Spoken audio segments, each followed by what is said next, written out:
রাব্বানি ভাইকে বলছি যে রাব্বানি ভাই এখানে শাড়ি টাড়ি এত সস্তা, গিফট নিয়ে যাব, টাকা পয়সা দিবা না? এতদিন কাজ করলাম। আপু টাকার তো অনেক প্রাইস, ওই একই একটাই মানে 2-3 লাইন মুখস্থ করে ওরা নিয়ে নিছে।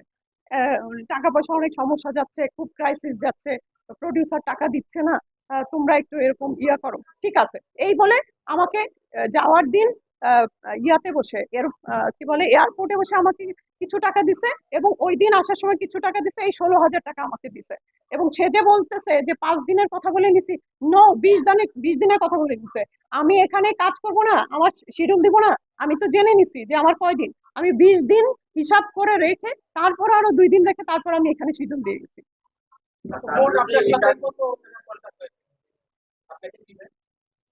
হয়ে গেছে যে প্রথম যখন কসাই করতে গেছি সেই সময় আমি 8,000 করে পার ডে নিতাম, ঠিক আছে।